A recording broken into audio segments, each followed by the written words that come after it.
వ్యక్తిగతంగా రాజకీయ పరంగా ఏనాడు కూడా మేము ఇబ్బందులు ఎదుర్కోలే.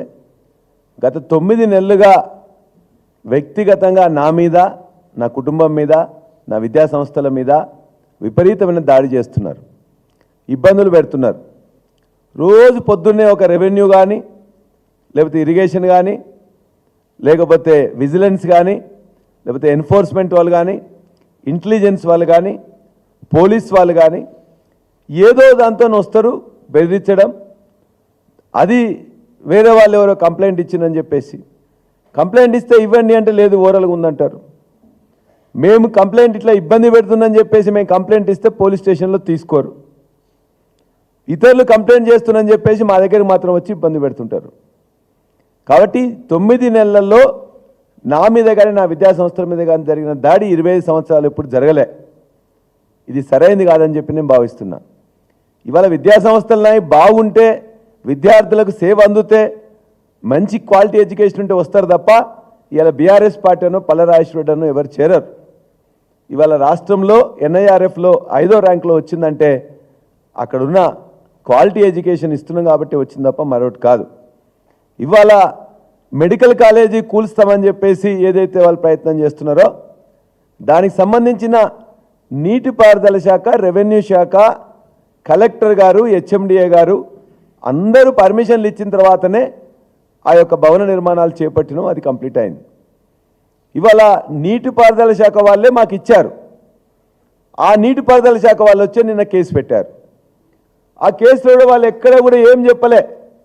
కేసులో ఏం పెట్టారు, ఇంత ఎక్స్టెంట్ నేను జరిగినాను కానీ, లేకపోతే ప్రభుత్వ భూమి, లేకపోతే చెరువు భూమిలో నేను వచ్చిందని కూడా అక్కడెక్కడ మెన్షన్ చేయలే. అనురాగ్ ఇన్స్టిట్యూషన్స్ బఫర్ జోన్లోకి వచ్చినాయని చెప్పి చెప్తున్నారు. వస్తే ఎంత వచ్చినాం, ఒక స్కెచ్ మ్యాప్ ఇవ్వండి, లేకపోతే ఎన్ని అడుగులు జరిగినావో చెప్పండి.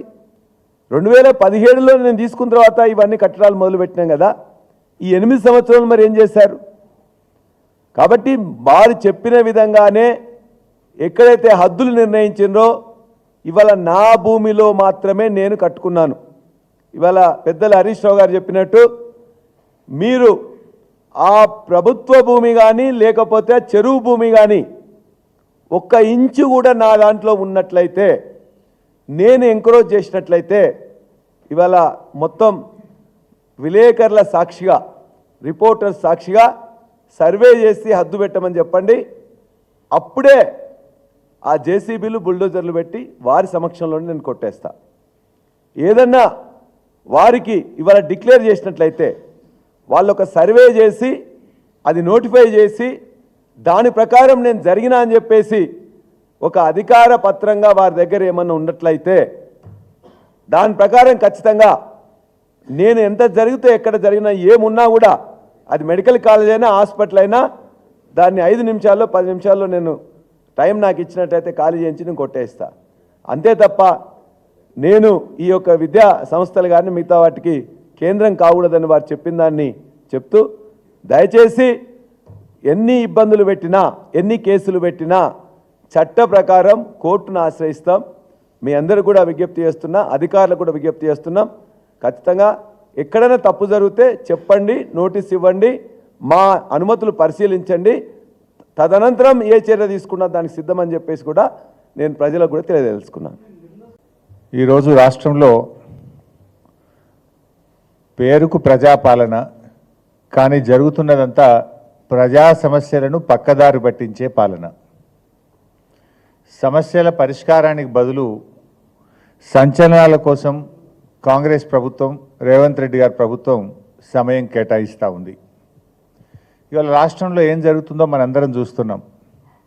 మీరు జర్నలిస్టులుగా మీకు కూడా తెలుసు, మీ కుటుంబాల్లో కానీ, మీ బంధుమిత్రుల్లో కానీ ఎవరికి ఫోన్ చేసినా ప్రతి 2 ఇండ్లలో ఒకరి జ్వరంతో